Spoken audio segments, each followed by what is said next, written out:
So now let's think about some of the shared reading lessons that are coming up for you, and what are some of the things that you want to include in those upcoming shared reading lessons? Well, I definitely want to make sure that I include, you very often brought them to some of the spelling and the sounds, getting them to look at the words. So now we're not just, thinking about what we hear, but we're thinking about what we see, and helping them with the reading of that text using some phonics. And so I want to make sure that I help them know that the text is a place for them to look when they're, thinking about the spelling of the words. And you also, not only did you bring them to the text, but you brought them back to the chart very often. And I saw them using the chart when they were thinking about what they wanted to write. One of the students even asked if he could, go up to the chart and look at it when he was thinking about what he learned and what questions he still had. So using that piece that was done together as a class, that they can remember that that's a tool for them when they go to write themselves. So I kind of want to make sure I include phonics as well as not just drawing their attention to the text, but also to the shared work that they did together with the chart. So I have the lesson plan that we worked on together, and let's talk through what we have originally planned. We can talk about ways that we can use the co-teaching model, and we can discuss if there's any modifications we want to make. Okay. So we said that we would choral read the text together. So based on students' performance today, do you think that's still the right kind of support for them during their second read? I do. I did. There were some students that just naturally were tracking the print with their finger. There were some students who did it when you prompted them to, and some students that didn't. I mean, it was a pretty good variety of the ones that were following along, or possibly they were on the right page, but maybe not actually looking at the words. So I think that choral reading would help them, especially if we start making sure that they do know if they need to, track the print with their finger, that they can, and just that expectation that of the following along. I think when you did the close read, like when you paused and they had to read what was next, was kind of like that baby step to now we're going to read all of it together. So I think it's an appropriate thing for them to be able to do tomorrow. Yeah. Okay. I agree. I had some similar reflections to you as far as students' readiness. So that feels like the right level of differentiated support for most of the students in this class.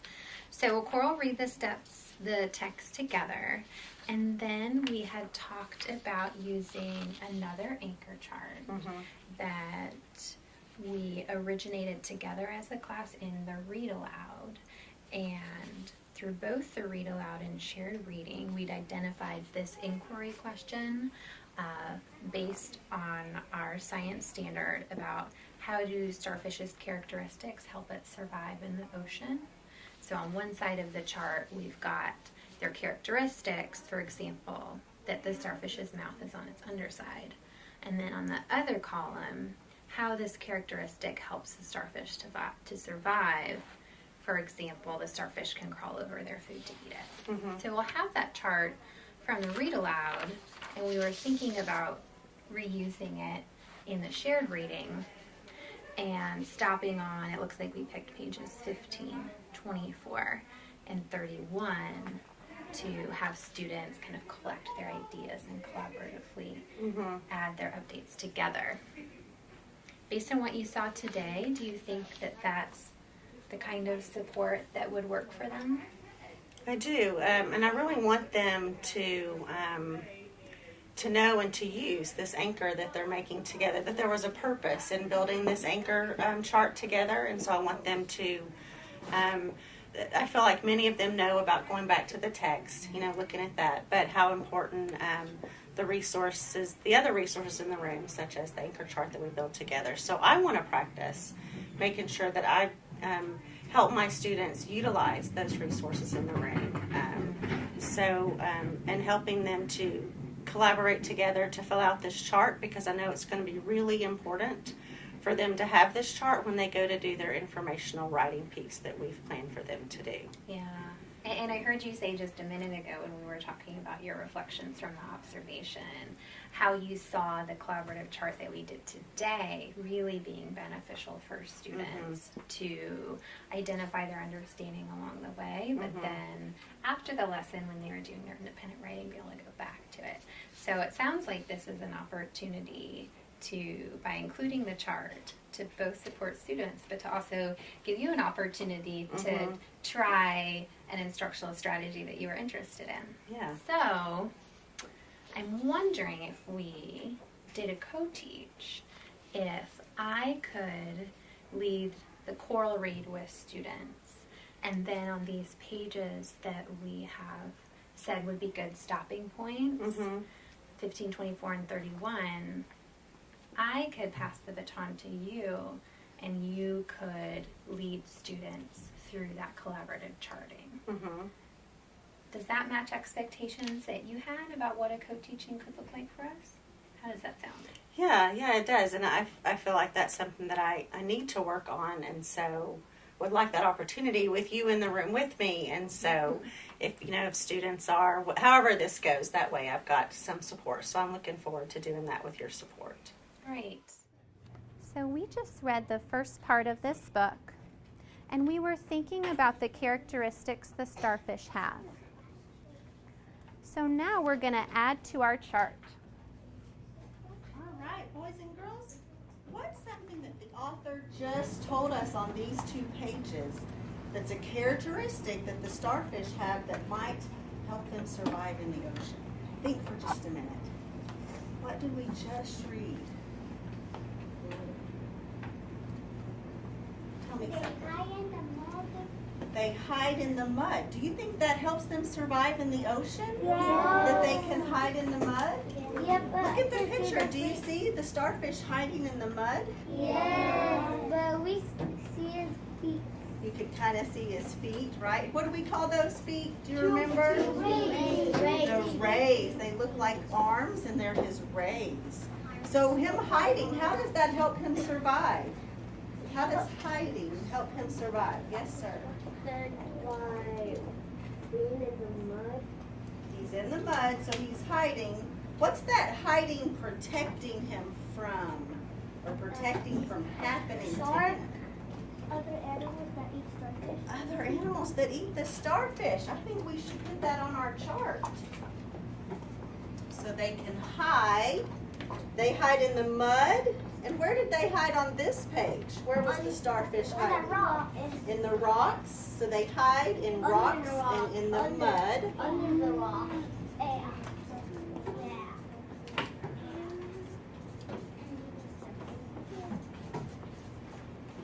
And that helps them survive by keeping them from getting eaten. Or getting them on moist. They are sharks. I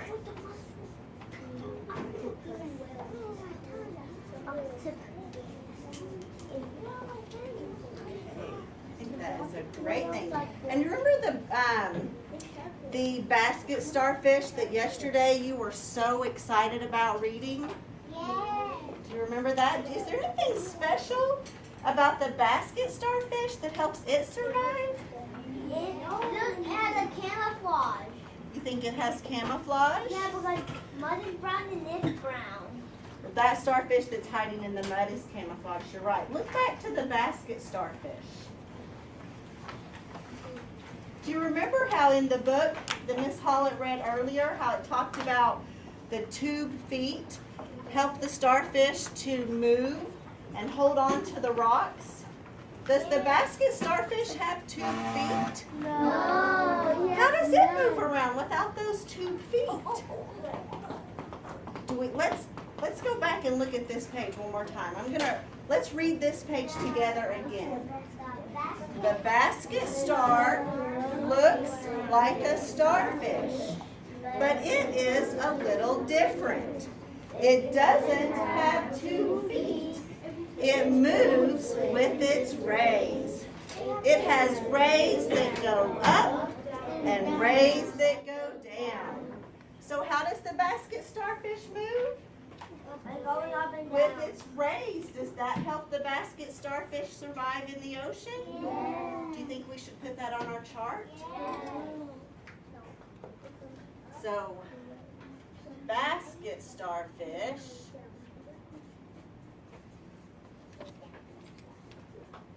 Move with rays.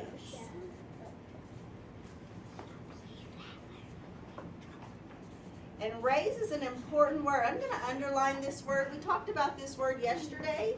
I'm going to underline it because I want you to think about how it is spelled. Let's look up here together. What's it start with? R. And then we have these two letters that make the sound A. What are those two letters? A-Y. R-A-Y-S. Raise. If you use this word in your writing today, I want you to be sure to check this chart and make sure you spell it correctly, okay? All right, so it's raise, help it, move without 2 feet. Why do they call it tube? That's a really good question. We'll have to look at, see if we can figure out how those 2 feet help it move. They're sticky. Remember the author in the book you read before? They said their 2 feet were sticky and it helped them cling to the rocks. And eyes back to me, please.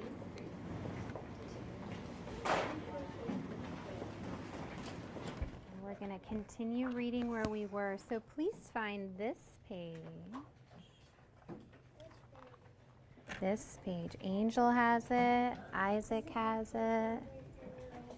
Sergio has it. All of you have it. On this page, we're going to read in a way that I read it first. I'll read a little bit, and then you will read that same little bit again. Put your finger under that word A. Oh, I'm going to read first, then you'll read it. A starfish has no eyes. A starfish has no eyes. A starfish has no ears or nose. A starfish has no ears or nose. Its tiny mouth is on its underside. Its tiny mouth is on its underside. When a starfish is hungry, When the starfish is hungry, it slides and it glides it slides and it glides on its tiny tube feet. on its tiny tube feet. Let's read that same page again, but let's see if this time we can read it all together. So put your finger again under that first word A, and we'll read it all together. A starfish has no eyes. A starfish has no ears or nose. Its tiny mouth is on its underside. When a starfish is hungry, it slides and it glides on its tiny tube feet. Nice job. Let's keep going, all reading together on the next page. Put your finger under that word it. It, and read with me. It hunts for mussels and oysters and clams. It feels for the mussels.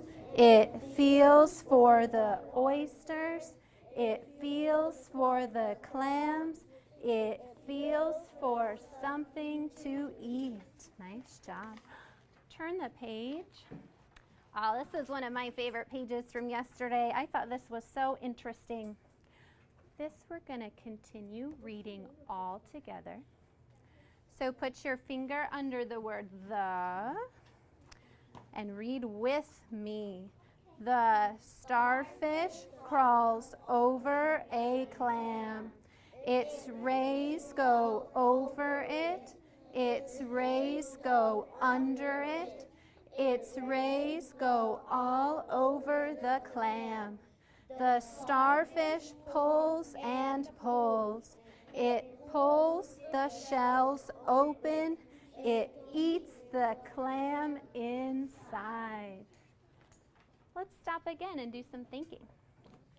Well, I think we just read something very interesting about this starfish. Something about the starfish, a characteristic that helps it survive in the ocean. It opens. Think for a minute. What did we read? What did the author tell us? Raise your hand if you can share something we just learned about the starfish that help it survive. Think about how the starfish moves around and over things, and what it told us about where the starfish, where its mouth is. Turn and tell your neighbor, what do you think is special about this starfish and how it's able to get its food?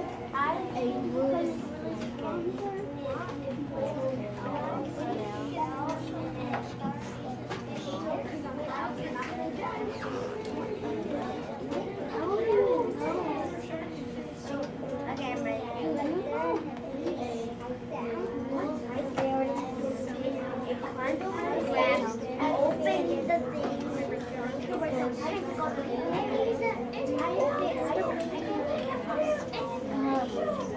Open the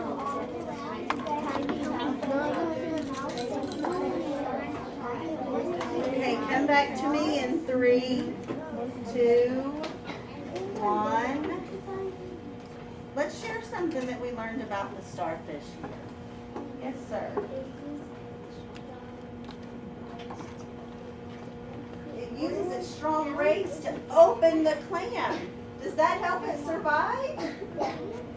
Why does it need to have strong rays to open that clam? Why does it need to have strong rays? Because if it doesn't, it can't. It wouldn't be able to eat, right? It's got to get inside those clams and mussels and oysters, so its strong rays help it to eat. Do they need to eat to survive? Yes. I think we should put that on our chart. Strong rays. Oh, there's that word again. Why don't you help me spell it? Rays. Nice job.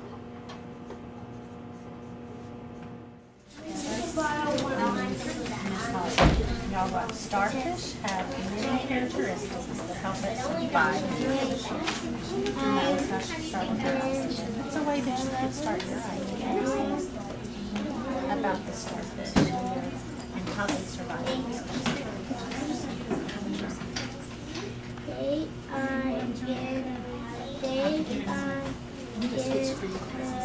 Do you have an idea? What are you thinking? Starfish hide, is that one of the characteristics of the starfish? It is. Let's think about, remember we talked about that, how we want to open, how we want to start our paragraph. We want to tell whoever's reading our writing, we want to kind of tell them what we're going to be writing about. So how could you introduce your topics? Before you start telling them the facts about the starfish, how could you introduce yourself?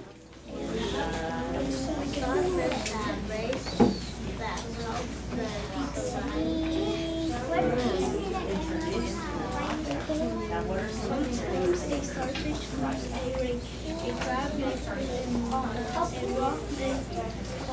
Sounds like you found the word that you wanted. They do. That's a great thing. How does that help it survive? There are maybe different kinds. What is something else about the starfish that helps it be able to survive or live in the You ocean? should read that and find the word that you want. What's something that we learned?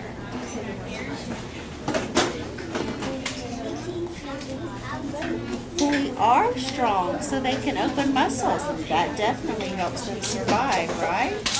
They have to eat, or else they would be really hungry. Melanie, thanks for sitting down with me to talk about how the lesson went today. I really enjoyed getting to work with you and with your students, and I'm excited to just hear a bit more about how that was for you. So, yesterday we talked about you trying out taking students back to the text and prompting them with questions. So, what did you notice about students' ability today to identify characteristics as you were prompting them to do so? I think they did a great job. I noticed that a lot of students on their own went back to the text without my prompting.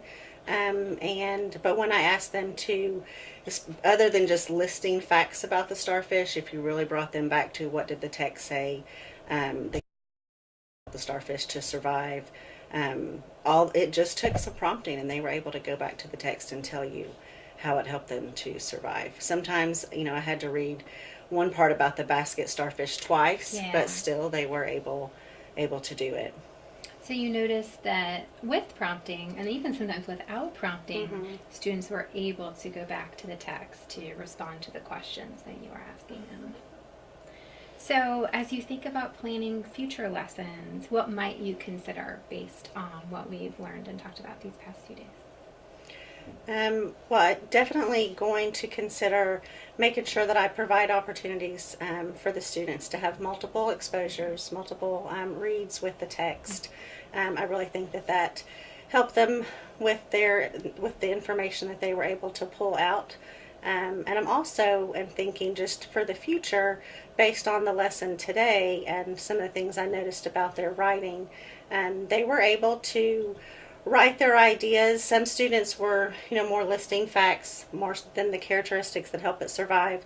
But remember, we talked yesterday about the opening and closing sentence, and so I think that would be a next step for my kids, would be to really work on how to introduce a topic that we want to talk about. So as I plan ahead, that's definitely where I would go from here. So you'll continue giving them multiple opportunities to engage with the text, multiple readings. Continue to give them some opportunities to write in response to text. And it sounds like a future area of focus is working on those opening and concluding sentences. Yes. So thinking about all that we've done the past 2 days in terms of planning and observing and co-teaching together, how has this work helped you? I think the biggest help has been the planning together and planning for that co-teaching, and how, because we took the time to make some decisions yesterday in our plans, that it seemed very natural and seamless, and the kids responded to it very well with having both of us in there, and just that's something that I would like to be able to continue to do again, and maybe even a little bit more where you could come in another time, but maybe be as a support, kind of back off from a little bit from the co-teaching, the team teaching that we did today. So, but really the planning that we did together is probably what was some of the most beneficial, planning for that co-teaching. Well, it's great to hear that reflection. And so I'm excited to talk with you as future opportunities come up for us to co-plan together and maybe even step in as a supporting co-teacher. So thanks again so much, Melanie. I had a great time, and I'm excited to keep up this work. Thank you. I did too. We really enjoyed it.